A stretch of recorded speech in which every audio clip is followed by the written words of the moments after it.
As soon as our city clerk returns, we'll get started. We can't do anything without Jerry Lawson.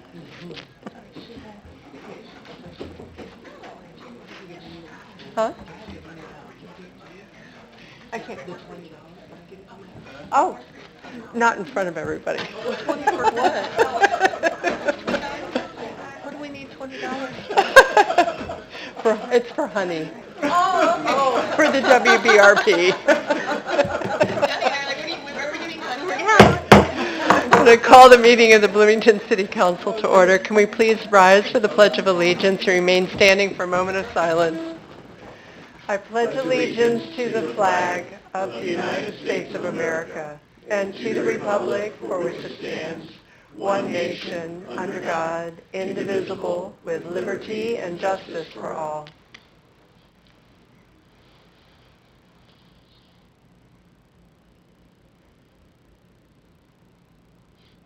Thank you. Clerk, can you please call the roll? Alderman Massey, Here. Alderman Sage, Here. Alderman Malamoy, Here. Alderman Burgess, Here. Alderman Painter, Here. Alderman Schmidt, Here. Alderman Black, Here. Alderman Hallman, Alderman Bray, Here. Mayor Renner. And I will share that Alderman Howman is out ill today. First item is recognition of our firefighter Matthew Burke on successfully completing his probation. Chief Moore.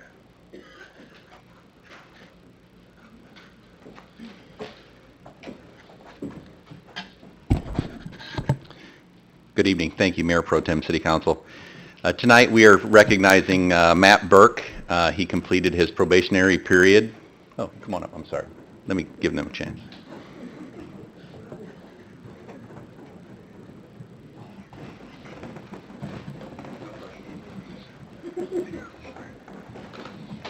Okay, so Matt Burke completed his probationary period September 6th.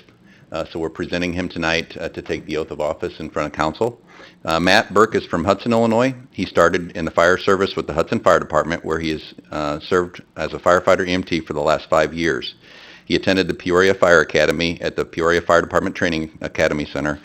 Matt is accompanied this evening by his mother, Kim Burke, his girlfriend, Kaylee Sprout, and her daughter, Addison Sprout.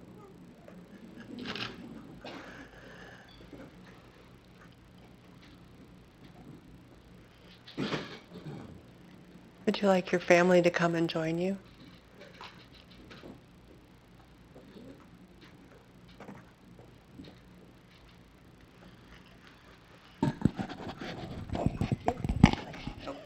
Sorry. May I have you raise your right hand? Repeat after me. I, Matthew Burke, I, Matthew Burke, having been appointed to the office of firefighter firefighter in the city of Bloomington, in the city of Bloomington, county of McLean, aforesaid, county of McLean, aforesaid, do solemnly swear do or solemnly affirm swear that I will faithfully discharge the duties of that I will faithfully discharge the duties of the office of firefighter the office of firefighter according to the best of my ability, according to the best of my ability. so help me God. So help me God. Congratulations. Thank you.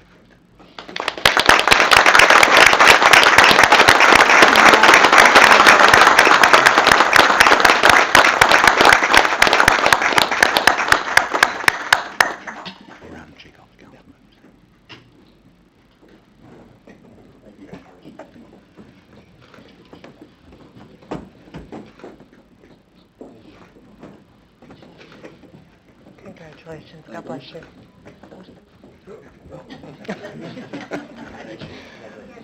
Thank you. Congratulations. Thank you.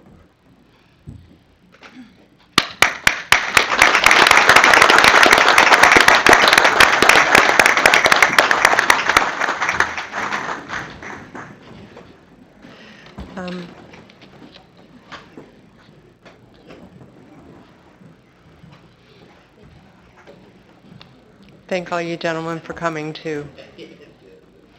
We now move to public comment, and we don't respond to public comment. Everyone has up to 3 minutes to speak.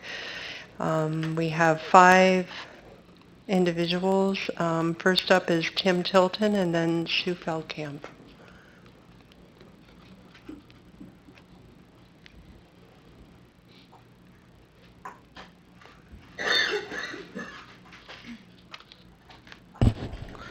My name is Tim Tilton. I'm a resident business owner and property owner here in downtown Bloomington at 200 West Monroe. And I'm going to be commenting on the signage portion of the meeting today. And just some comments very briefly. I encourage all of those in the gallery to first of all thank our council members and the members of the folks that worked on this committee and be appreciative of their efforts. They put on over 47 meetings for this, for coming to the point where they are now. I encourage all of us to be a part of the process, be a part of the planning, and be part of these 47 type meetings in these councils and task force. Be part of the positive motion. Be willing to make decisions, not just criticize. Bring solutions that are thoughtful and lead to a positive result, not procrastination. Be part of the future. Please don't get mired in the past. And I thank you. Thank you. Sue Feldkamp and Scott Steimling. Good evening, I'm Sue Feldkamp. First, I wanted to commend Karen for all her work she does as Mayor Pro Tem. I think whether it's the mayor's meetings or any meetings you do it so beautifully. You're kind, you listen to everybody, you really show that you care, and it's noticed.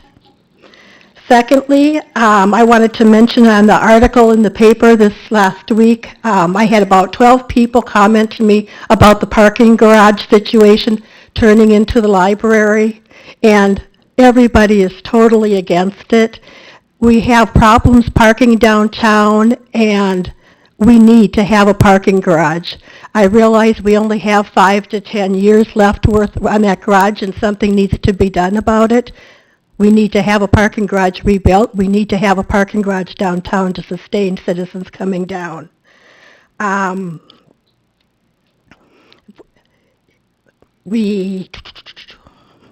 If we don't have the parking, we're not going to have shoppers, we're not going to have diners, we're not going to have entertainment. We will not be able to dream big. We need to have money brought in, and I think that the library is better left closer to where it is now. Thank you so much. Thank you.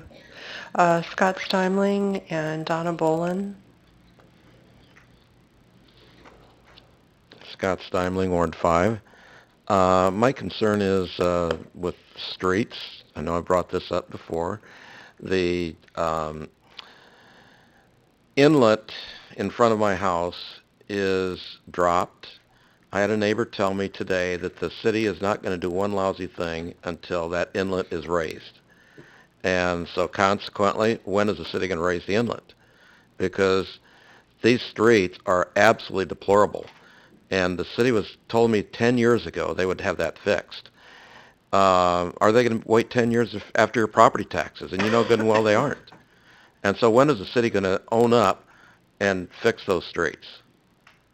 The other thing, why don't the city take the city-sponsored fireworks? We've got plenty of private displays, and take that money and put it right in the roads.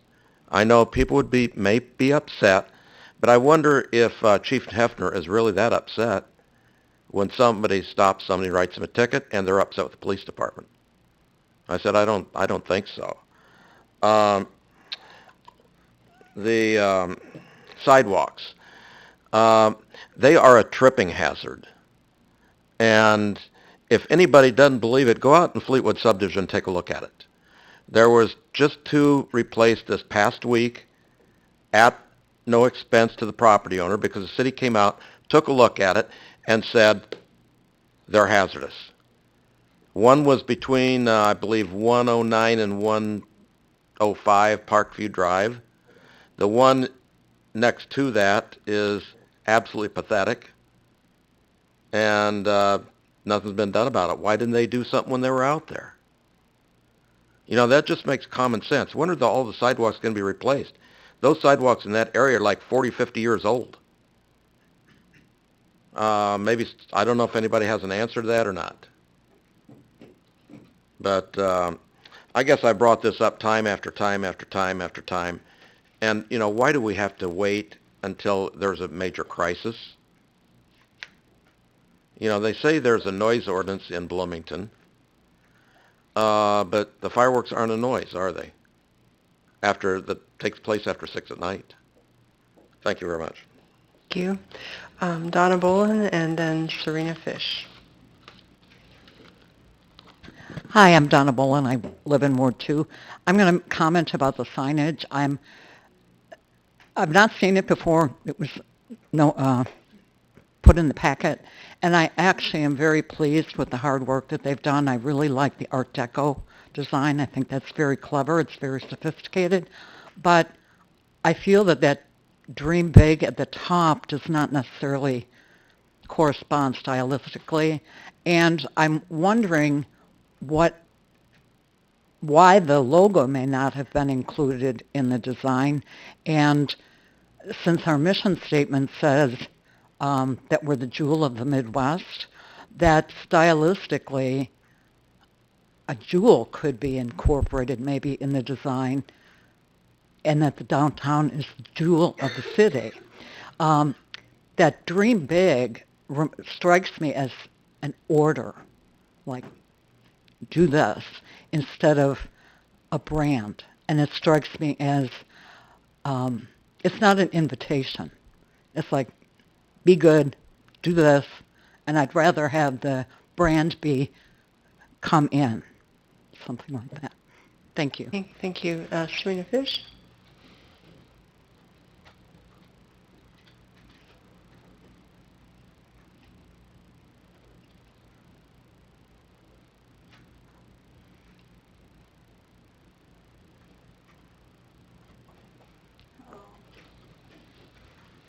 Hi, I'm Serena Fish, and I live in 909 Westwood Street on the parade routes.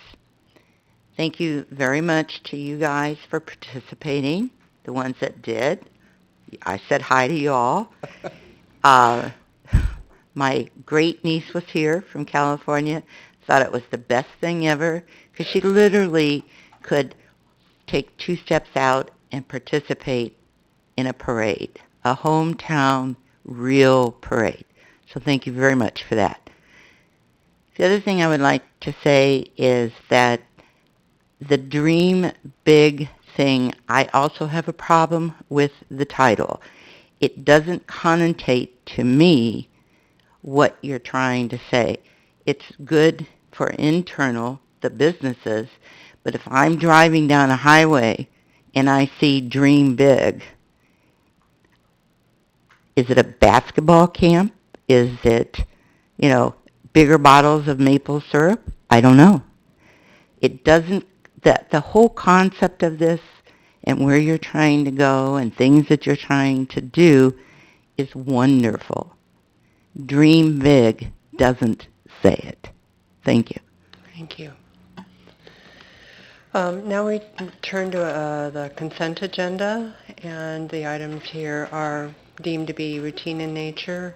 I am going to pull off item 7D as that relates to the appointment of the Mayor Pro Tem. And are there other items that people would like to pull, or is there a motion? I'll make a motion we approve as presented minus item D. Thank you. Is there a second? Second. Seconded by Alderman Painter. And let's see. I think I'm doing this right. I might need your help, Scott. That's Scott or that's Scott, either one of them. System power's got to go on. Oh. Yay, thank you. Thank you.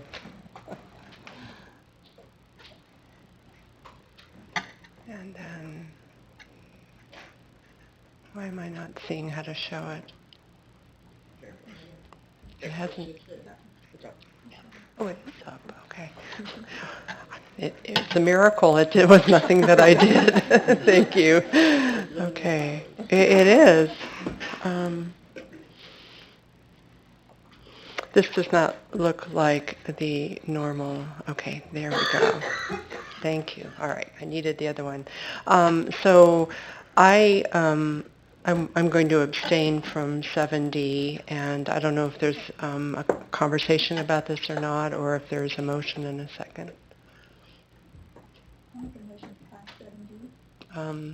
Motion made by Alderman Bray. I'm sorry? Yes. So why is that not working?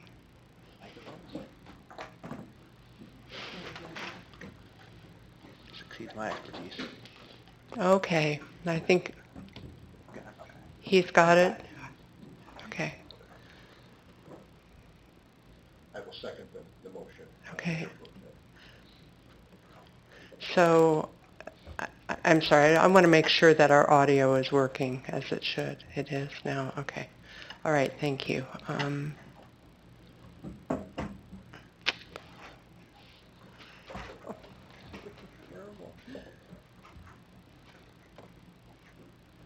All right, let's see. Whoops. Okay. All right, and the motion passes 7 with 1 abstention. Can you announce the abstention, please? Alderman Karen Schmidt. Thank you. Scott, are you taking full control of this now? Okay. Thank you. Oh, man. All right. And now we move to the regular agenda. The first item is a bid for the demolition for the City Hall Annex. Mr. Hales? And Mayor Pro Tem and City Council, I'm going to ask Steve Rasmussen, Assistant City Manager, make the presentation on this matter. I'll just have a few comments after he's done. So, Steve? Thank you very much, City Manager Hales, Mayor Pro Tem and City Council. Thank you very much. I wanted to talk about the existing City Hall Annex. I think everybody knows where that is. It's just to the south of City Hall, and you can see the nature of the problem here. We've got a lot of vehicles parked there, and that whole building there is not in use. This is the nature of the problem. It is falling apart. It's has mold in it. It's not economically repairable, and it simply needs to come down before it falls down. It's simply a hazard to safety and public health. The problem here is that this project was not specifically included in the FY18 budget. However, Facilities Department knows it needs to come down, and so they budgeted $250,000 out of their existing major facilities repair to do this demolition because it is so urgent to get it done. However, the cost of the demolition was more than that. It was in the range of $650,000, which you saw in your packet. So in order to get this done now, Facilities recommended that we move the repair of the police department roof into the 19 budget, and they determined that that roof could stand another year or two much better than this building could, which is falling down apart on us now. What that did, however, was that left $590,000 to do this, but it was $91,000 short. We did not want to come back again and ask that this come out of fund balance when we thought we could do it with the funds we had. So Public Works would take $91,000 out of their fuel budget when they thought that they could do that. And that's what you saw in your packet.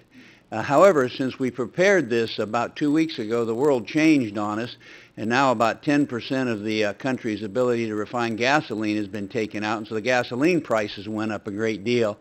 And so now we got a little bit nervous about that, and so I will show you how we plan to do it. And we still, though, are going to recommend continuing with that project. Here's what it looks like, and you can see the crowded nature of that. What you see in these pictures is the fleet maintenance facility straight ahead, and then the building we want to demolish is on the right. And there is not enough room to move vehicles in and do the maintenance in the fleet area that we have. So we want to take that building down, but not just take it down, we wanted to create more space. And so what you see here is that big green spot in the middle is where that building is. We want to take that building down. This is what we'd call one bid, and it just takes it down and replaces that spot with a grassed-in area at a gentle slope. That removes the building, but only accomplishes half of the problem. It doesn't give us any more usable space. It's absolutely critical that we get more space. So what we want to do is take that down and put in a retaining wall. That takes the building down and puts in a retaining wall like this, and that way that space can then be used for maintenance of vehicles. The difficulty is here, though, is that this, as you see now, is just a sheet metal retaining wall. It's not very attractive. A better way to do it would be with a stone wall, which would be concrete like this. The problem is that ends up being about $61,000 or so more expensive. So it's more expensive, and it's money which we would end up taking out of our fuel budget. So we looked at this, and we wanted to give the council the opportunity to weigh in on this, although our recommendation is to go with a concrete retaining wall. And here you see an example of what the concrete retaining wall looks like on the right and what a sheet pile retaining wall looks on the left. On the right, it looks better. It's, as it turns out, would be about $61,000 more, and I can show you how those numbers look. On the other hand, the sheet pile on the left does the job for what we need to do. It gives us more space, and it saves us $61,000. It's not a great deal of money, but as we look at our budget, every time we talk about $61,000, pretty soon we start talking about real money. So it is an issue. But on the other hand, I'm running out of hands now. But this is the downtown, and what we're doing, we see it as we come in downtown, and we're trying to make the downtown more attractive. So we balance these things out, and so we're going to recommend that we go with the concrete retaining wall. However, here's what it kind of looks like, and it's a little bit difficult to understand because if we go with base bid 1 on the left-hand side, just the retaining wall, it's less expensive than if we go with base bid 2, because base bid 2 then has the base bid 1 with alternative 1 has the stone wall in it. So it's more expensive to go with the one you see on the right than if we go with the one on the left. So what we're proposing we do is we take that $590,000 it'll cost us, and we break the money up into two pieces. And so what happens is, instead of the full $91,000 coming from the fuel budget, we're going to take $50,000 from some other facility funds and move that in to the base bid 1 plus alternative 1. So what happens is we've taken the $91,000 more that it's going to cost us, and we broke it up. So we'll only take $41,000 out of Public Works fuel budget, and we'll put $50,000 in from some other reallocated operational funds. And that's because when we looked at that $91,000 hit to our fuel budget, I begin to get a little nervous about that.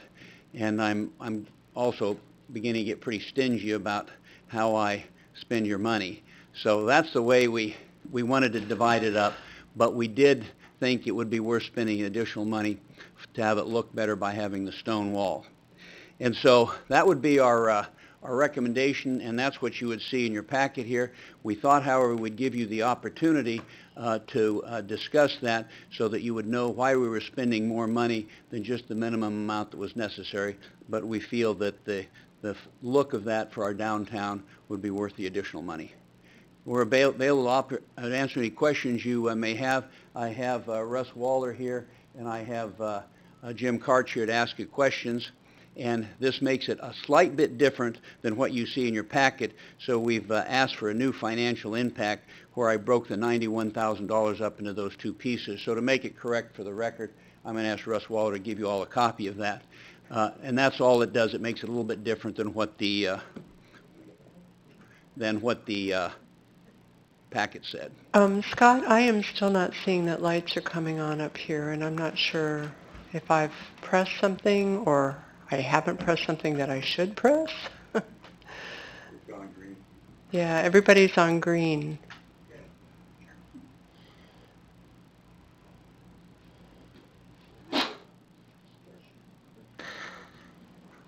Mayor Pro Tem, if you don't mind, while we're waiting. Okay. All right, now they're back. Okay. All right, so Alderman Matthey and Alderman Sage.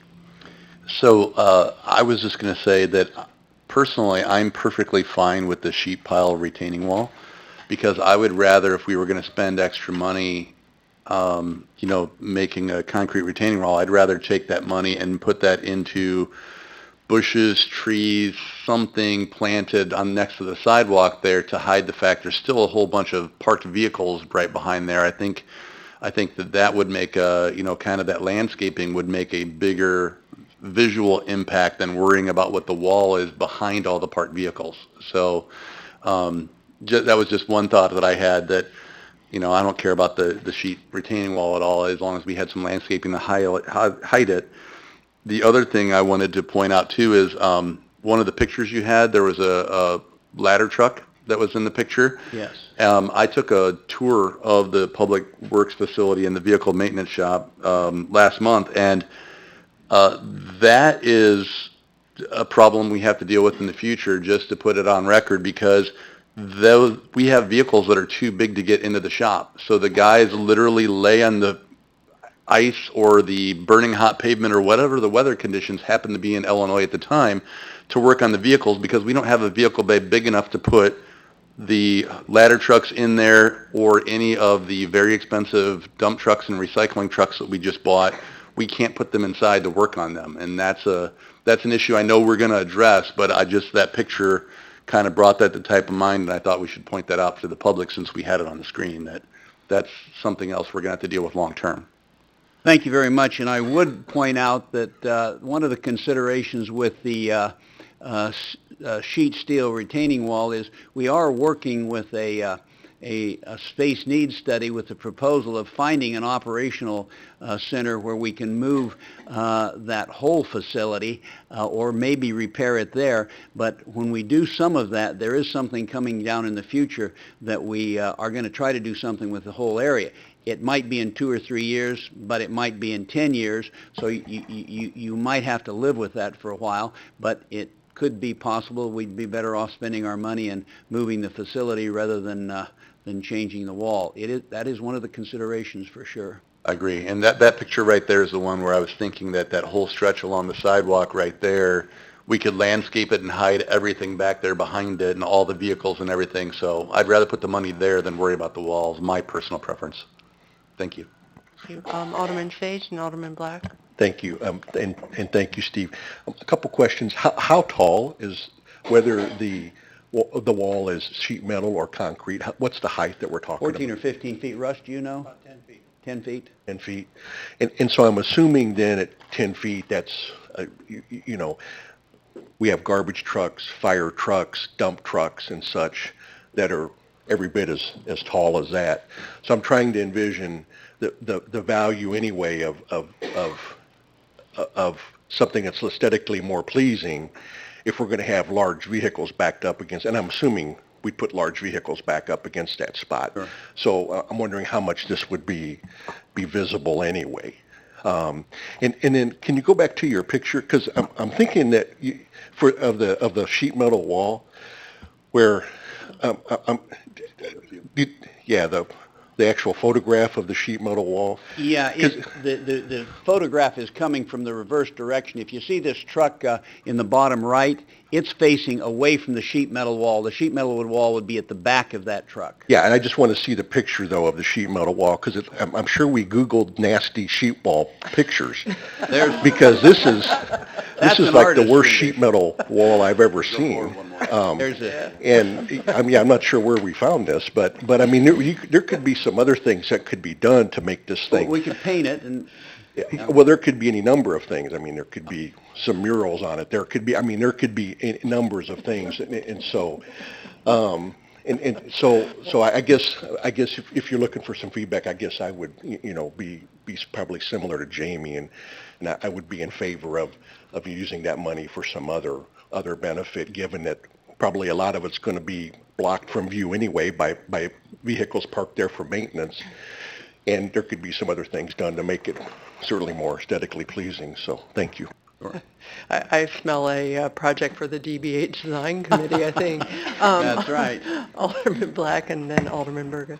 Thank you, Mayor Pro Tem, and thank you, Steve, for the presentation. I think I'm agreeing with my colleagues here on this piece. The steel retaining wall, I imagine, is going to be covered by trucks most of the time.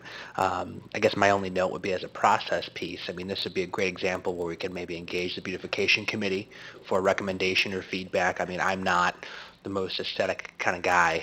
I don't really see a difference between the two, but those who have a more artistic sensibility might be able to provide some feedback that I would definitely appreciate. So I defer to my colleagues. I'm fine with the retaining wall, the sheet pile. Great. Well, here's the argument that my engineers back here will make, and they will say that we're going to put that sheet pile retaining wall up, and then after it's up, there will be people be driving by and say that it looks terrible, and then we'll have to deal with that, and it costs us more to fix it after the fact than after we put it in. And I understand that, and that's why we bring those discussions to you all to get your feedback on. We could paint it a pretty color, I guess. Well, there's some more murals coming up. I could. There you see. go, murals. Murals for days. I think so, too. Thank you. Alderman Berger. Yeah, I mean, I think the concrete wall is more attractive, but I get the argument here, especially if it were painted or a mural or just a welcome to Bloomington sign. I don't know. I think we could do something. But I had a question about the schematic of the overhead of the parking lot, of what it would look like. Sure. Oops.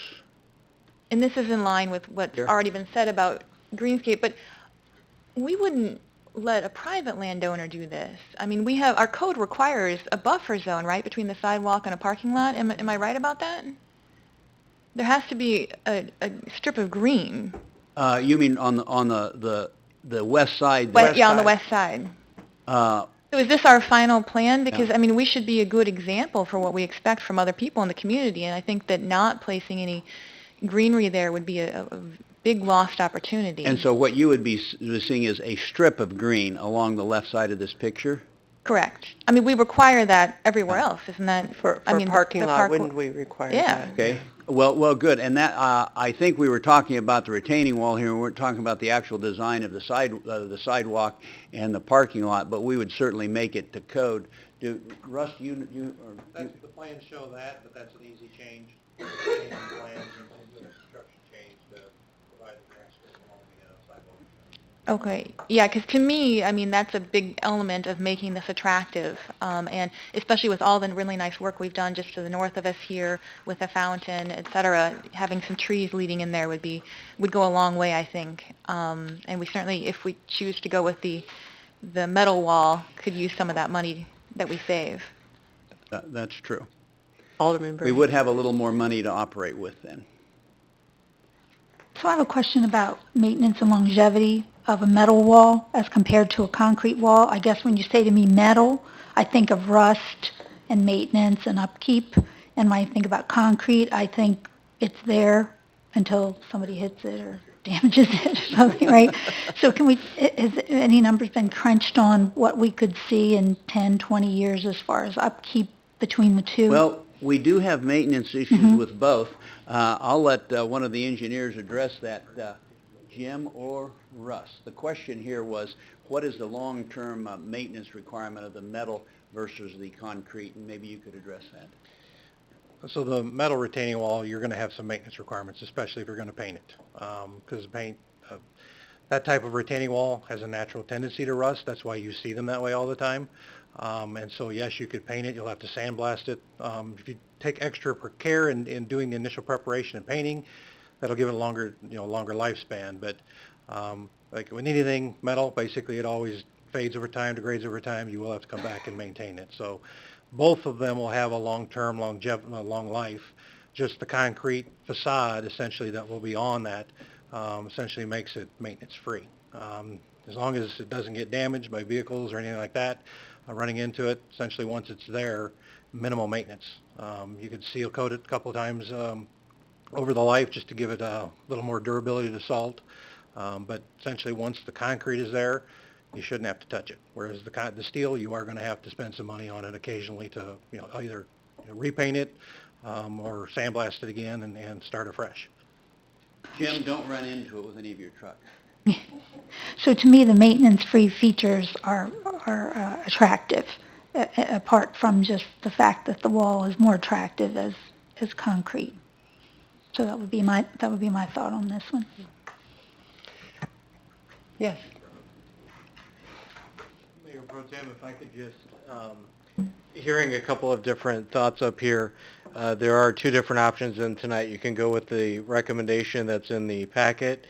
An alternative motion would be to award the base bid to S. Schaefer in the amount of $620,000 and approve an amendment to the budget in the amount of $30,000, and that would come from facilities. So depending on which motion you want to make or which option you want to go with, we can do either of those tonight. Just wanted to make sure that was clear to the council. A motion? Mayor Pro Tem, can I just make one final comment? I just want to submit a recommendation in support of the concrete retaining wall for a couple of reasons. I do believe that you'll have, for most of the time, a very clear view of that wall as northbound traffic comes up on,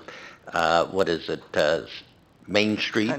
Yeah, I think we probably think that there's going to be a lot of vehicles, large vehicles, constantly blurring that. And secondly, and probably most importantly, I think about it really should be the city helping to set the standard for how we want downtown to look. And frankly, would we be allowing, a new development to put in this kind of rustic, piled sheet metal wall? I don't think so. And keep in mind, this is such a key gateway into the city. I fear that if, again, a concrete wall is more consistent with, I think, our vision for a clean, attractive, beautiful downtown. So I just want to say for those type reasons, I would just encourage council to consider that concrete retaining wall as opposed to the ugly sheet metal pile. But anyway, that's just my own thought. Thanks. Thank you. Alderman Black and Alderman Burgess. Thank you. Conversation. David's point is very well taken. It exceeds my expertise. I wonder if maybe there's another option here, and you guys can weigh in on this. Perhaps we approve the bid to tear the building down and maybe refer this back to beautification or somebody for feedback and then have them, because I can't visualize this. And then to Amelia's point with the green space, I don't know if that's true. I think we have a technical problem with that in that once we tear it down, when we tear it down, that we have to do what we're going to do with the back. I don't know that we have that time. Can we break it into two phases, Russ? Unfortunately, no. In order to tear the building down, you actually have to put the retaining wall in first. The north side of the existing building is essentially a retaining wall in itself, holding the soil. The parking lot for the city hall is right up against that. If you remove the building without having something there to hold that ground, you will lose that entire slope, possibly lose the parking lot. So we cannot do that. So when we had talked about this, what we have to do is we have to pound some sheet metal in there to begin with, And in fact, they'll be doing that during the week. We asked if they could do it during the weekend so they wouldn't be pounding, and it would be an additional $70,000. And we said, we'll put up with the noise, pound it during the week, but it'll still have to go in there before we tear the building down. Nice try, Alderman Burgess. I'm just going to go ahead and make a motion to Thank you. approve as presented. So that'd be item 8A, A, and B, which is base bid 1 plus alternate 1.1. Is there a second? I'll second that motion. Okay, and any further discussion at all?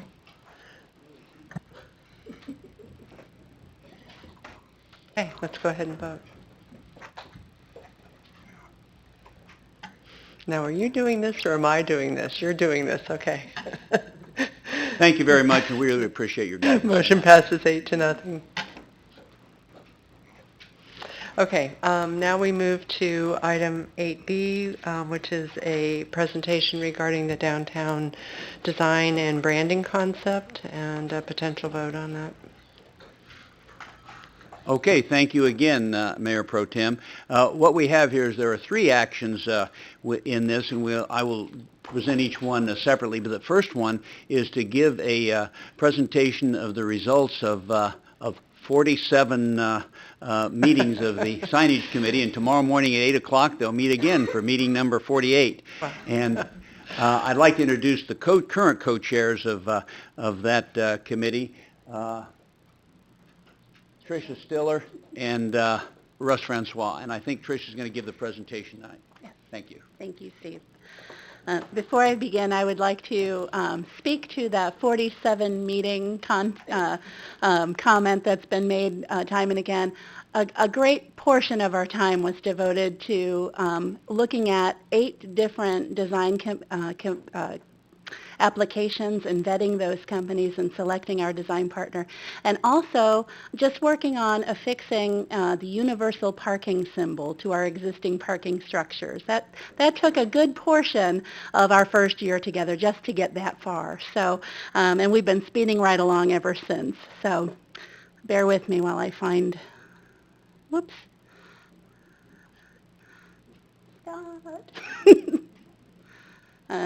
Anyway, while Scott comes and helps me with my technical difficulty here, I just want to thank you all for your time. It's been my honor to serve. Thank you, Scott. Okay. There we go. Wonderful. Okay, thank you. It's been my honor to serve as the co-chair of this committee with my friend Russell. Over the last 2 years, we've... If you pull this up, we can get your first one there. Maybe. There we go. Actually, there we go. All right. So technical difficulties reign supreme. My apologies for that. I appreciate your patience. So over the last 2 years, we've worked together to identify ways to enhance the downtown experience for our visitors, whether they be tourists spending an afternoon, parents delivering their students to us for higher education opportunities, or new professionals seeking to live and work in our city center. At first glance, we didn't see much in terms of consistent wayfinding, but a lot of problems. In fact, there's lack of understanding in the community regarding downtown's boundaries. There's difficulty in identifying our many wonderful destinations. And finally, existing signage is inconsistent and confusing. In fact, we have very little in place, as you can see by these examples, that welcomes people, provides much needed information, or gives any indication at all that a world of wonderful excitement is waiting for them just around any corner. And as you can see, if you're brand new and you're just traveling, there's absolutely nothing in our landscape right now that says, hey, don't go around, come on in. There's a whole lot to do. So we definitely knew we were on the right path with this project. Downtown has a number of strengths. I was only able to list a few, but first and foremost, we have splendid architecture that we've worked painstakingly and deliberately to preserve. We have, again, a splendid history, not only in that architecture, but in the stories of our community. We have a thriving nightlife, lots of things to do here. Our emerging art scene, many unique retail experiences, fine dining, and one thing that I didn't put on the list, but I should have, our most important asset in our downtown community is the people of downtown, the passion that each one brings to the table. And they deserve to have people coming to see them. So as we began this process with KMA, the company that we chose to be our design partner, we began this process with a public meeting at which surveys were distributed, and not surprising to us, the responses that we received echoed what we had already seen expressed in the comprehensive plan. We want to be a city that is thriving, sophisticated, growing, adaptive, and progressive. Bloomington has inspired many generations of dreamers and doers, from our 16th president to the Stevenson family, to artists, educators, business leaders, jurists, and architects. We as a community are surrounded by the indelible mark left by all of those who've come before us. So for our design considerations, we looked to our architectural history, and I'm sure that Russell can speak to the different specific types of architecture that you see here, but I feel the true beauty of our downtown resonates in the diversity of the styles that coexist so beautifully and in harmony with one another among our landscape. So again, very diverse and yet connected. Design concept. Well, we want to celebrate the entrepreneurial spirit and the openness found here in the Midwest by encouraging the next generation to dream big, as our ancestors have. As it was explained in your packets, the message encourages community members to continue to achieve their greatest aspirations, for dreams can and do come true here. With this sign design and color palette, we pay homage to both our political and our architectural history. We've gone with a very patriotic red, white, and blue color palette, and we have been influenced by the Art Deco style of architecture here. We've also looked at, in addition to the taller signs that will help both pedestrian and vehicular traffic find their way around, we've looked at some gateway signage there that are more of a monument style, and even an LED message board. And we will be updating our current kiosks downtown as well to match the new signs. And because we ourselves on this committee are big dreamers, we'd love to see a giant arch at the Center Street entrance to our point, because you can make a choice here. You can either go downtown and have a wonderful time, or you can go all the way around it. And we want that to stop happening. We want to say welcome, and we're glad you're here. So thank you again very much for your time. Again, we've all worked very hard on this, and we appreciate all the comments we're hearing. We're getting a great deal of feedback, and if you have any questions or comments, we'll be happy to address them. And Thank you so much. Thank you. Comments, questions? Alderman Burgess, Alderman Sage.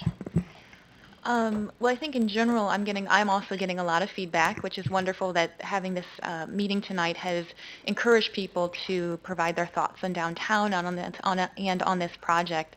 And in general, I'm hearing great enthusiasm for the nature of this project and what it can do for the community to help people in terms of wayfinding. People are very appreciative of the amount of work that has gone in it.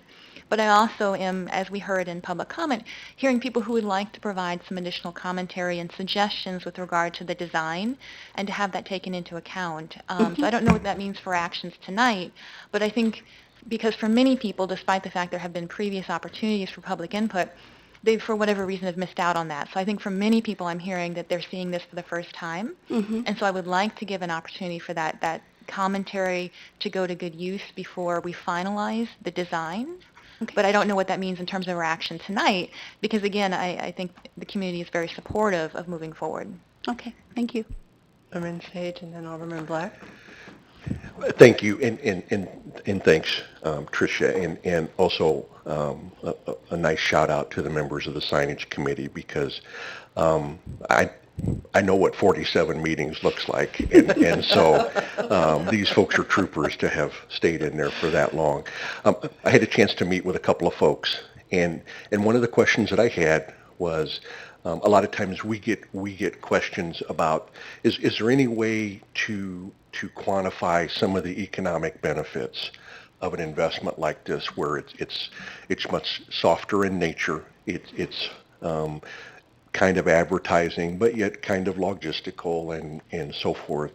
Do we have any sense of what might be perhaps not hard quantifiable numbers, but perhaps some sense of what this might bring Sure. natively? Absolutely. I appreciate your question. It can be very difficult to quantify the positive impact of a comprehensive sign program like this, but I would like to emphasize what has been said many, many times before, and that is you only get one opportunity to make a first impression. And adding attractive and welcoming gateways as well as helpful information to our landscape will certainly improve the impact that we have on guests, who then hopefully will choose to return time and time again. And that word of mouth that will, I just went to this great downtown, come with me this time. And exponentially over time, we'll have much more support, much more activity, and many more dollars being spent in our community. So you're suggesting that familiarity increases comfort level and so forth.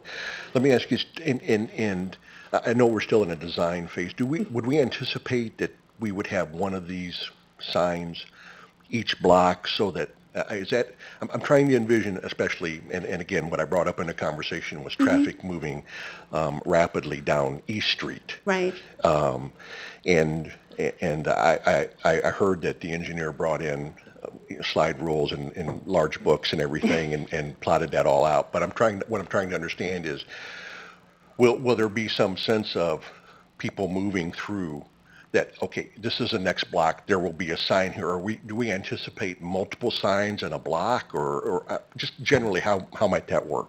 Let me see if I can go back to what some of these look like. So we have multiple destinations on each sign. So we have a meeting tomorrow morning, number 48, and and we will be solidifying locations for signs. We certainly are very sensitive to, we don't want too many sign poles and adding to the clutter of downtown. We want to streamline the information that we are sending out, and so we would be doing this. Now, we're going to have a lot more success immediately with the interior of the downtown, because we have to work with IDOT on both East and Madison Street, and there are a few more rules and a few more hoops to jump through when dealing with IDOT. But we're confident that we can get them to be supportive of this project. But to speak to your question, we have a list of locations for the sign. We're going to solidify those at our meeting in the morning. Okay, thank you, Tricia. You're welcome. Alderman Black and Matthew and Malonboy. Thank you, Mayor Pro Tem, and thank you, Tricia, for the wonderful presentation. I remember, I feel it was about a year or so ago that we commissioned the downtown, or maybe it was 2 years ago, and then we did another meeting. I remember we were at the BCPA, we engaged the public, and I was at that meeting where I think KMA was they came and spoke, and we got a lot of feedback, and I think it's undeniable the work that the committee has done to be accessible and be out there. That aside, I think the last 48 hours have been really the first public real, they got the press, and the Pantograph story really helped get the look out there. And if there's one thing that people have opinions of, it's graphic design. Sure. And I really wouldn't be exaggerating if I'd say some of the visceral responses I've gotten to this have been more intense than that when we talk about tax increases or sewer rate fees. I didn't get a single feedback about that, but boy, did I hear about, the slogan and the look and all that. Certainly. But what that tells me is that I think we need to, and Amelia says it so much better than I do, so all credit to her. Maybe we need to pause, and I think the concept overall is supportive in doing something, but perhaps this isn't the final design. Mm-hmm. And I remember we had a meeting sometime in the early summer time frame with the Downtown Signage Committee, and there's a couple other aldermen there, and there was a lot of discussion about KMA's expertise with these types of signs being outdoors, what colors you can use, what colors you can't, the cost implications of this paint, backlighting, all that technical stuff. But I think that really suits them as the ultimate choice to do this. But I think we need a couple more options in terms of the design and the slogan. Okay. This is something that people have a lot of strong opinions about, which is absolutely fantastic, and they totally should. And I don't think we'll ever land on something that's going to make everybody happy. And as we noted, I don't have aesthetic, expertise. And this is coming from the guy who wants to paint my whole house red, but I've been talked off the cliff on that.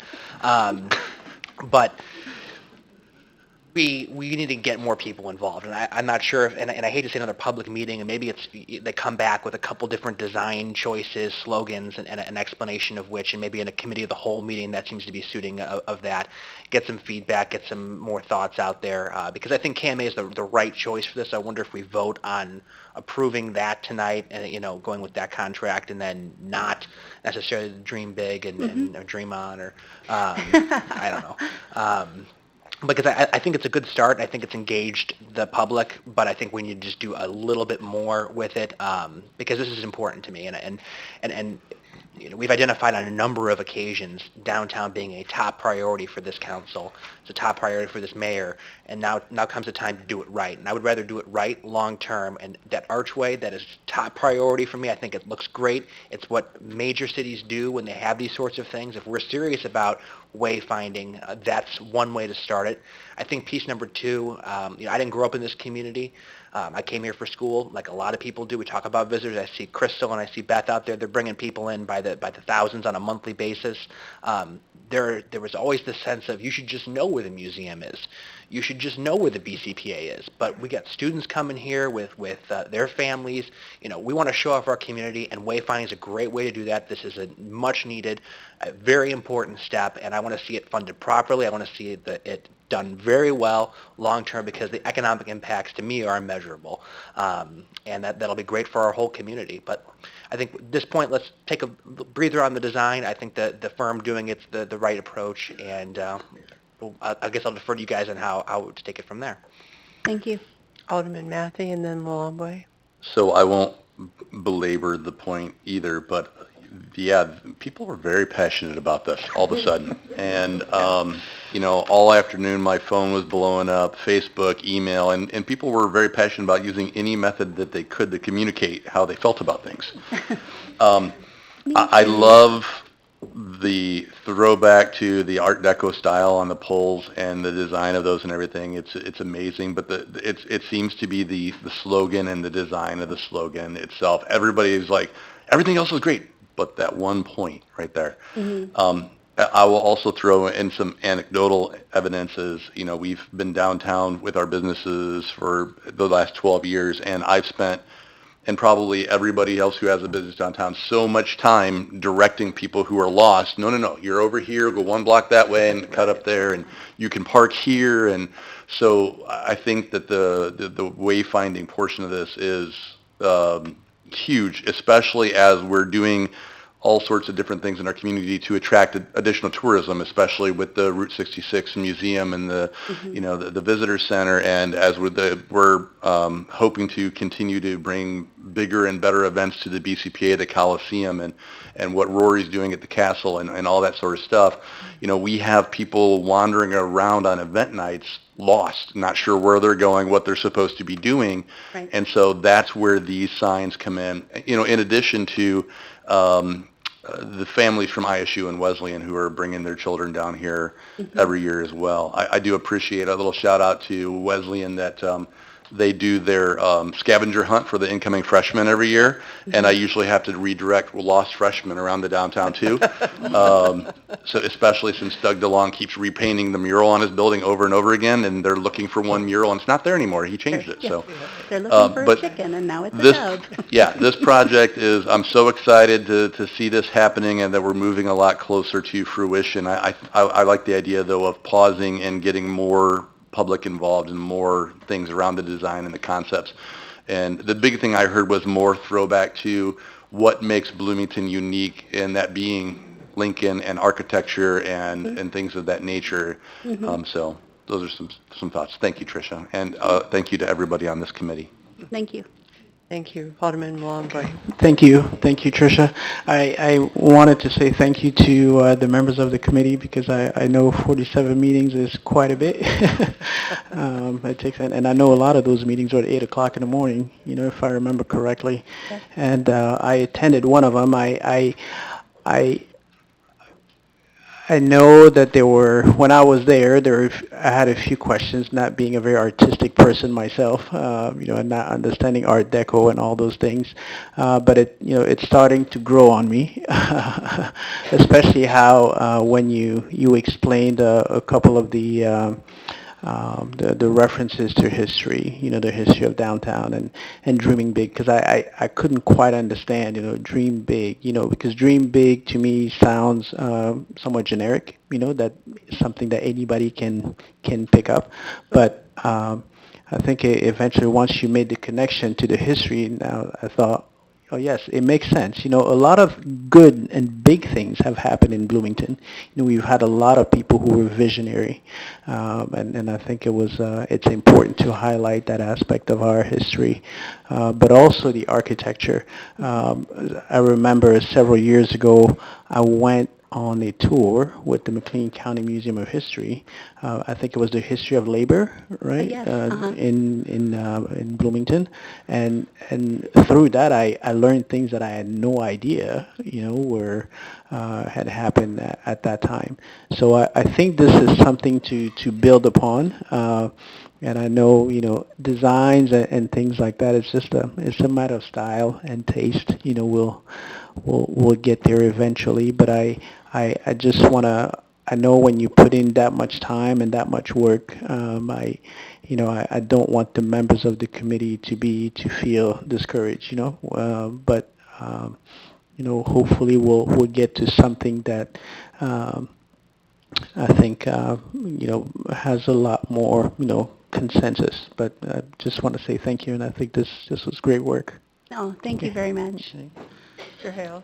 Yes, Mayor Pro Tem, I'd like to offer a suggestion that it appears that it would be premature tonight to approve this change order for construction documents on the ongoing project, but I'd like to suggest for your consideration that that you still consider a change order tonight, but only for continued design services up to, say, $10,000. That would in turn allow this committee, working with KMA, to work on and bring back both to the council and publicly some additional options on design elements. And then secondly, the council also continue on in approving the reappointments to the Downtown Signage Ad Hoc Committee.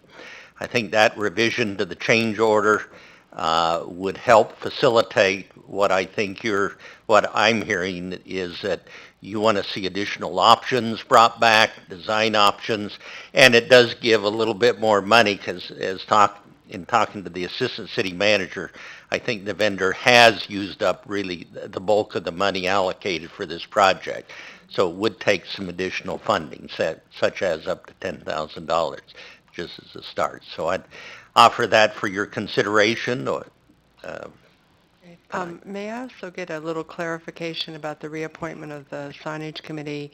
The list that at least is in our agenda does not include Russell or Tricia. Thank you very much, and I would address that as a third item. Russell Francois has been a pivotal member of that committee, and we appreciate so much that he was there, but he said he has been on that now for 2 years, and for his 47 meetings. And his other commitments have become such that he did not wish to be reappointed. And I also would note that on that appointment, we're not reappointing Tricia Stiller as well, because as of next month, she will be a city employee. Yeah. So she will be sitting on our side of the table now, and she'll continue to operate on this. But one of the things the committee wanted to do in their 28th meeting tomorrow was elect a new chairperson. That's 48th. I'm sorry, 48th meeting, that's right. Sorry. Alderman Bray. Well, Right. thank you, Tricia, for your service on this project, and of course, thank you to the committee for their work as well. And This is very exciting, and I wonder if we could maybe tease out some of the elements that are appearing before us, so maybe folks could weigh in as to what they've heard so far from their constituents, or maybe weigh in the direction that they're going. So, for instance, it seems to me that you have several elements in play here. Just taking a look at the graphics itself, the one area says downtown Bloomington, and that's kind of the Art Deco feel.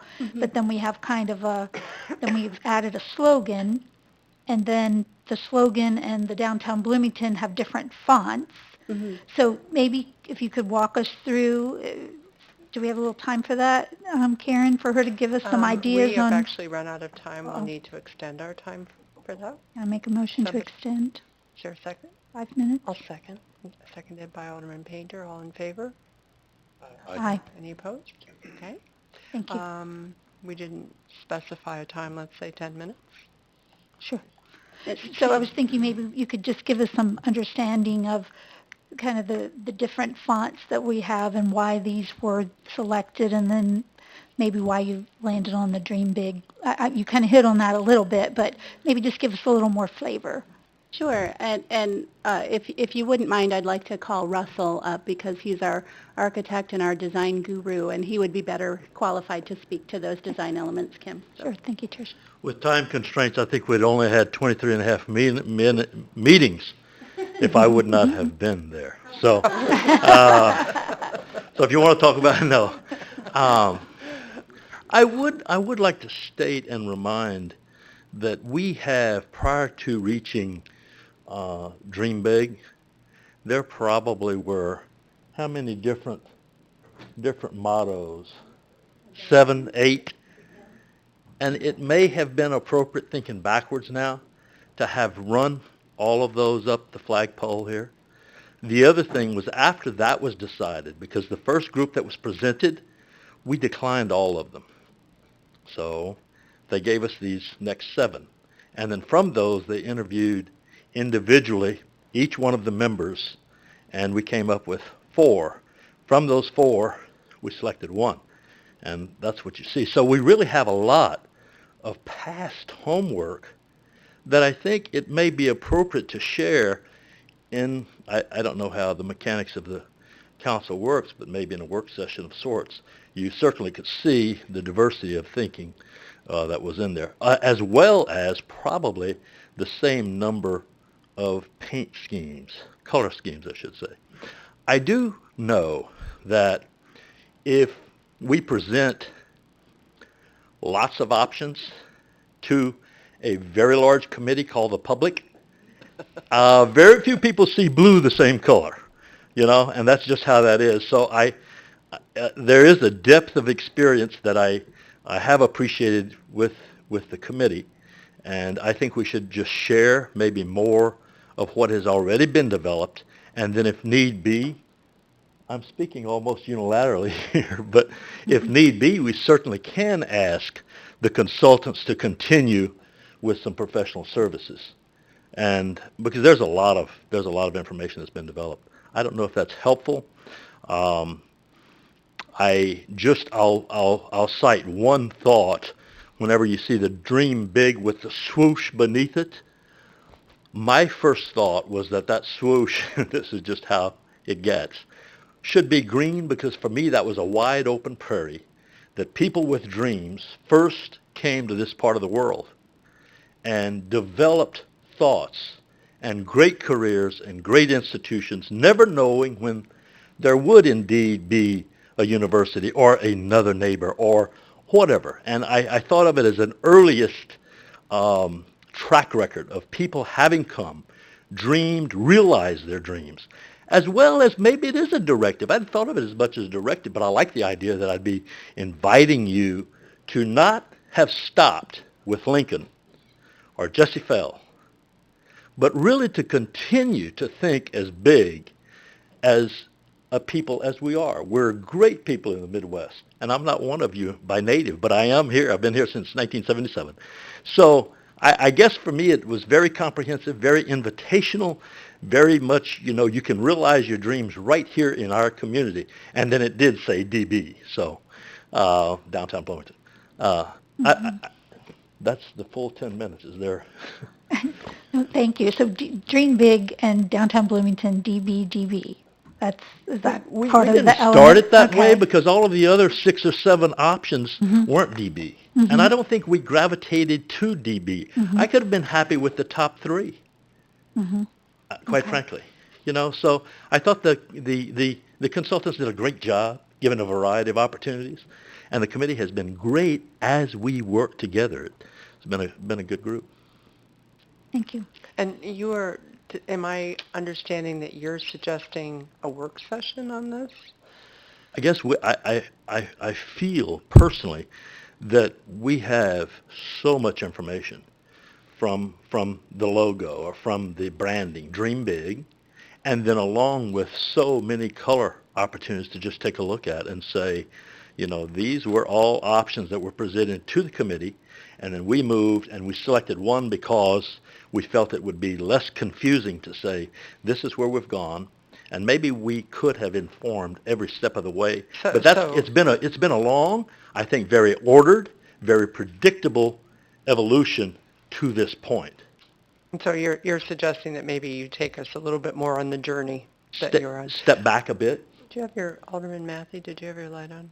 I did. Gave up. Okay. And Alderman Black. Thank you, and thank you. I guess I would just suggest that I know, you know, you put a bunch of suggestions out there. The public is going to have a lot of feedback. It's going to be kind of a big mess. I think maybe a couple different designs of various styles, and then we can kind of hone in on perhaps that's the best for buy-in for the community. This is certainly one style that has garnered powerful feedback. So perhaps other ones, and I imagine a committee of the whole, this is what that would be discussed. Right. And so we're not making any final decisions, we're rolling it off public. Perhaps there's another paragraph article that then gets more people engaged, and we make the best decision overall. I don't know if that requires to reinvent the wheel. I know there's probably some other work that's been done that maybe the committee comes back with, but I would defer to them and staff on that piece. Well, I think what I hear is some interest in working this a little further, and maybe what we do tonight is we vote on the second 2, and that is to vote on a suggestion, as Mr. Hales has made, to consider the resolution to do the change order in the amount of $10,000 to reappoint the committee. And then maybe what we can do is, instead of adopting the concept, we could then have the committee work on this some more and come back to you with a proposal then as to how we might better extend this and involve more of the public, rather than to try to figure that out while we're sitting here now. Tomorrow morning, that could be the second item on our agenda under new business in the 48th meeting. Okay, Alderman Sage and Alderman Burgess. Yeah, and that's just what I was going to suggest, Steve. So thanks for, I mean, you know, and maybe we bring some things in here, you know, and put them on our vertical wood retaining wall over here or something where, just.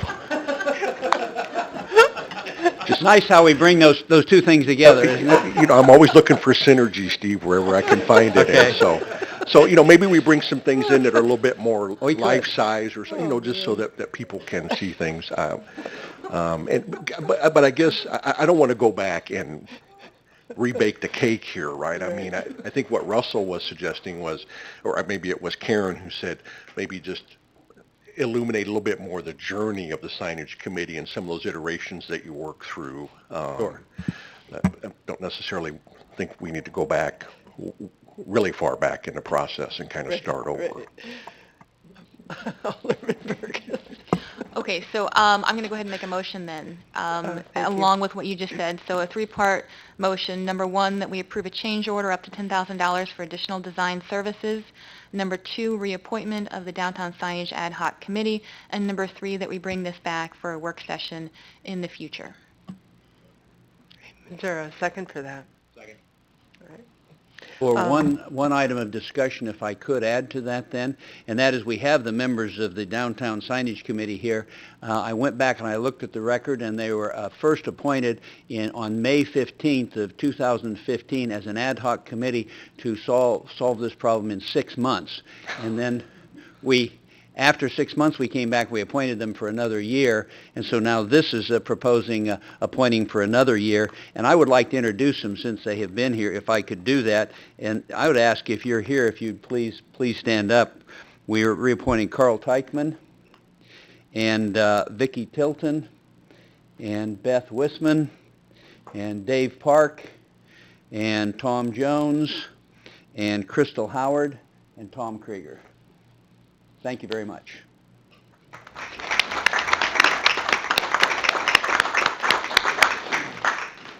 I'm quite certain that this was not exactly how you wanted this conversation to go, but thank you very much for your service on this. It really is an incredibly important part of defining who we are, and I know I can't even imagine how many hours you put in on this.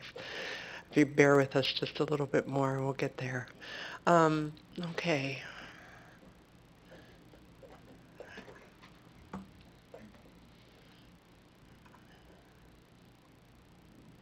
All right, it passes 8-0. Thank you very much. All right, that brings us to city manager's discussion. David? Thank you. Just a couple of reminders of two important meetings this week. Tomorrow at our BCPA beginning at 9 a.m. we do have a facilitator who is going to help facilitating a discussion on a proposed project as part of the Bloomberg Challenge. The project specifically to be talked about, but not exclusively, is a solar energy project. But just want to make sure we do have a number of people scheduled to attend that. But anyone else that might have an interest certainly can come and join them.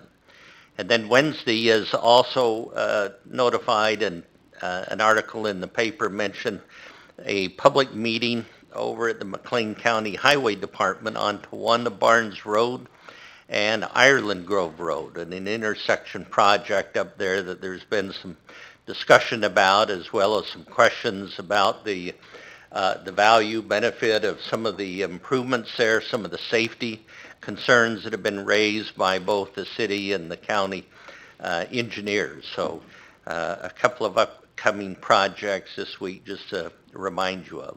Other than that, I have nothing else to share with the council tonight. Thank you. Thank you. I also wanted to give a shout out to Austin. I don't think he's here, but he's just done an incredible amount of work on this Bloomberg Challenge and really pulled together a lot of things.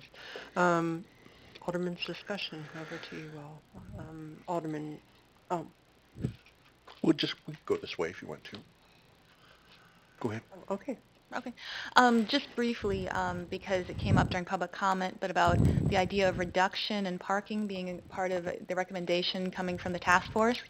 And we were very much still at the brainstorming stage, but I just want to clarify that the task force has had numerous discussions about how to increase parking.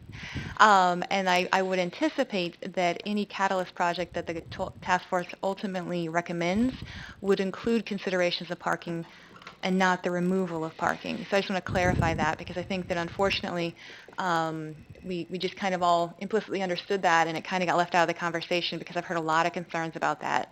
But again, we're aware that you can't remove parking and also do a catalyst project that would bring more people to downtown. But anyway, we did send out the interim report to council, and are very excited to continue our work on the task force.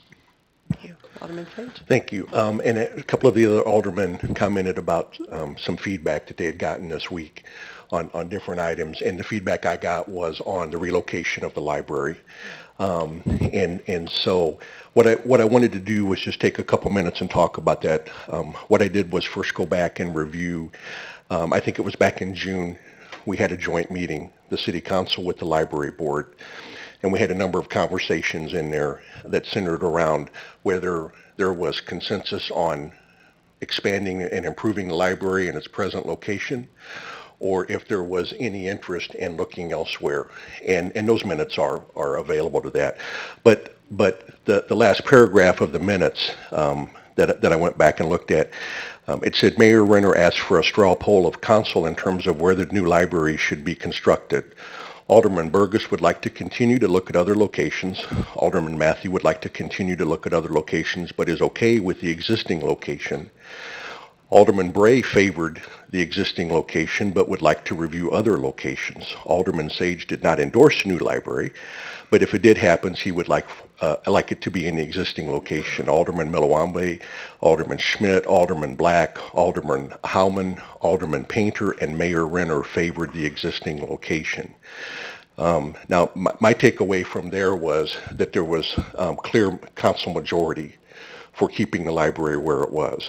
And so most of the questions that I got back was, why aren't we doing that? If that was the council direction, a decision based in a joint meeting with both the library board and the city council, then where is this conversation coming from? And to me, it seems fairly cut and dried that a majority, a very compelling majority of the city council favored the expansion of the library where it was. I believe, in fact, then, following that meeting, the library board moved forward and I think probably expended additional funds on further design work around the expanding the library where it was at that location.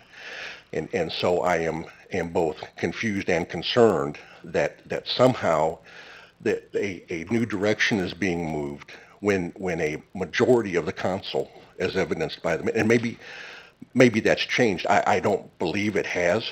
I believe, as we sit here tonight, a majority of the council still favors expanding the library where it is.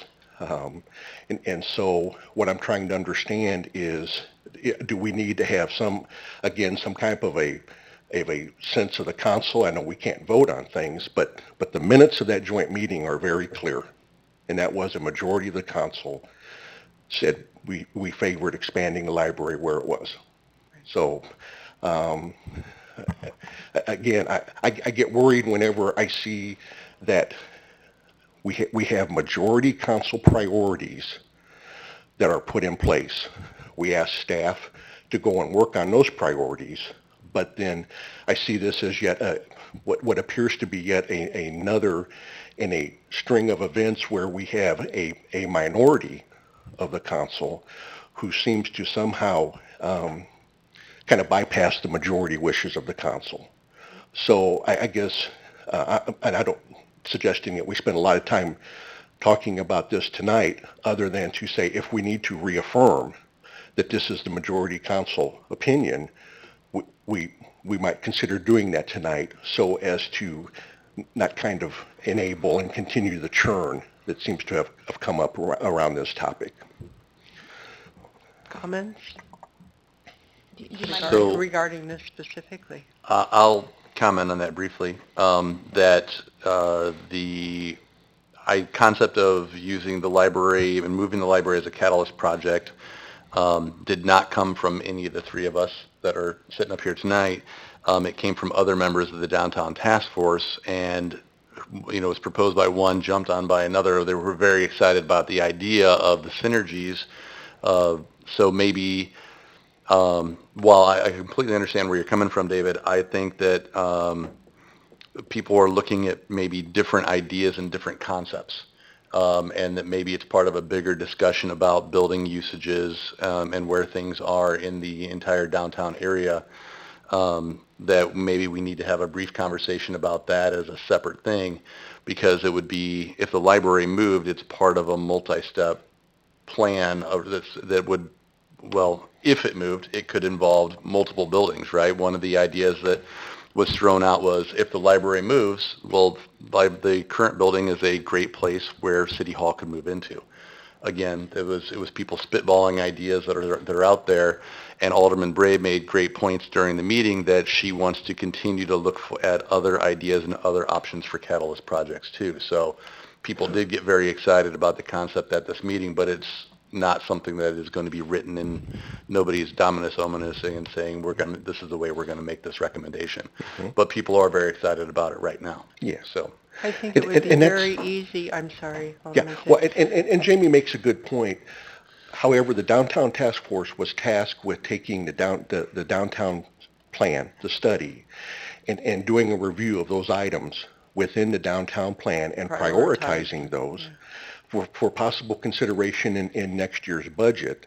So the scope of the downtown task force was to align with and work from the downtown master plan. And we talked about that specifically when the task force was formed. I know I even suggested that as a downtown task force make recommendations, they reference back to the specific items in the downtown master plan to show the line of sight and the how one document would be undergirded by the other document, so to speak. And I'll just point out that the downtown master plan actually has the recommendation of moving the library into that parking deck. It's one of the options that says, it specifically says that parking deck should be remodeled, and there was 3 options that were listed. One was the library, one was the YMCA, and I don't remember right now what the third one was. What's that? Community college was the third Community one. college. I So think we have to be very careful that we don't insert anything into the decision-making of our Bloomington Public Library Board in a joint agreement.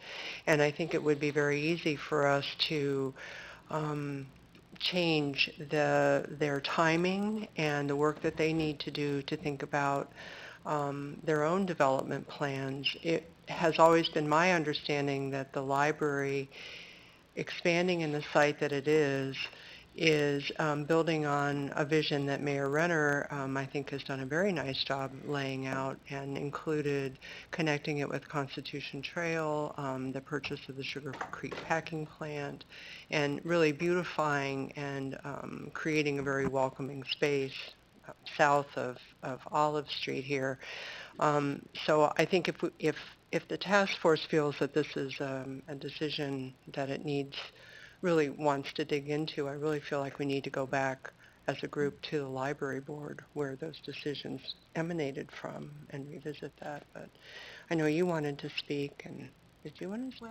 Well, but I don't want to go into detail here because, again, this is at the early stages of brainstorming. So I think it would be a shame at this point to cut that process off, given that it is grounded in our plans and looking at the bigger picture. But I did want to note that the library board has been very engaged in the downtown task force plans. Jeannie's been at, I think, every meeting, as well as Alice Cardona and several of the other library board members have been attending. They were at the last meeting and provided comments on this particular topic and this talking point that were actually very favorable in considering it. So I think to the best we can, everyone's part of the conversation. I don't know where that conversation will go. Our next meeting is September 25th, and I think at that point in time we'll have more time to discuss this issue. We'll also be talking about infrastructure. Well, I just want to throw out, when I was on the library board, they seemed to indicate that there were plans that were already drawn up. I don't know for sure where they are or anything, but they talked about expanding the library where it was just a little bit. They couldn't go up because they said something about the footings weren't right and the load-bearing requirements would be too great to expand up. And then there were plans for a separate children's library down by where the Bacon building is, I believe.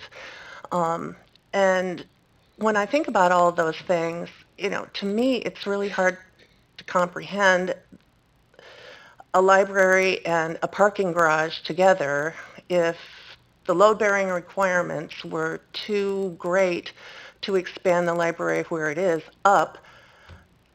To do both a parking deck and a library together, I think that would be really, really expensive, but I may be wrong about that. I do know that the parking garage needs to be redone downtown, and I'm all about having a bus transfer station in that building, but I think after we have talked about having the library be where it is for so long and then to switch right now, I just don't think that's a good idea, and I think it's a big waste of money. And I think there will be a lot of people who will be very upset who wanted an East Side branch and were told they couldn't have it because we had to expand the library where it was. And people have long memories about things like that, and I don't think this is going to fly. And you know, I'm sorry, I don't mean to rain on anyone's parade, but I just think this is not a good idea. I think there are certain elements of it that are good as far as, you know, taking care of the parking deck, but I, I've heard a lot of not good feedback on this, so just wanted to give you a heads up on that. Thanks. Alderman Matthew, you probably had other things you wanted to talk about as Well, I absolutely did, but and Booker, did you want to talk more about this before we move on? Yeah. Go for it. Maybe, and I think I would land on the same side of a couple of my colleagues here. For me, I like the idea of being consistent, you know, with what I've said from the beginning, and I think as a council, a while back, we made some decisions that kind of laid the foundation for us to expand the library where it was. And for some of us, you know, we took some flack, you know, for purchasing the building, the Bacon building, is that what it is? Yeah, there you go, Sugar Creek plant. Okay, we took some flack for doing that, but knowing that this is where we're going to go. So, and so I think we also have to be careful to be engaged in, and I understand the excitement of something sometimes, but you know, when we start to engage in side conversations, you know, we have to have some discipline about the conversations that we're going to have. This is where we're going to go. This is where we decided that we're going to expand the library. The conversation started with the council. So I think before we make that a broader conversation, even if it's brainstorming, I think we need to go back to the council first and say, hey, this is kind of where we're thinking. And is it, you know, how would that work if we went in that direction? That's just my opinion, because I think it just muddies the pie if we don't do that. Thank you. Just very briefly, I still continue to believe that we should have a joint library and city hall building that accommodates our needs, and then also gets the public engaged that way, which would, in my vision, keep it in that current location until, I mean, I know there's always ideas that are floating around out there, but I think we've been clear to staff on where that heavy lifting is from our perspective. Alderman, did you want to also comment on this topic? Well, as long as everybody's throwing out their visions, I think that we could really use some small tech satellites around town, especially on the west side. And I think the West Jefferson Community House would be a great place to start with something like that. In one of the rooms have computers, and, you know, there would be people there to help them. And anyway, I think that that's the way that libraries are going, and I think we should look at things like that rather than, you know, a big catalyst project downtown, because I don't think a library is really a catalyst like that. I'll fight you on that one. Well, okay. Just saying. Anyhow. All right. Okay, Alderman Matthew, last word here. Okay. Well, this is a good word, so we'll end on a positive note. I just wanted to say thank you to you for everything that you've been doing and helping out the council for the last few weeks. You know, it's been fabulous. It's not what you signed up to do. It's not what you were elected to do, and I just wanted to publicly say thank you, and if there's anything that you need help with, please let us know. We will help. That.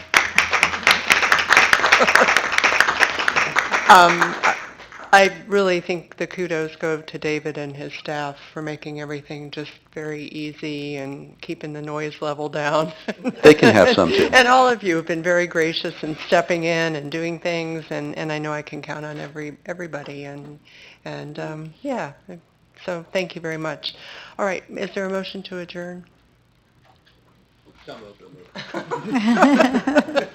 All right, somebody, and is there a second? Okay, all in favor, aye. Aye. Opposed? Thank you. That's embarrassing.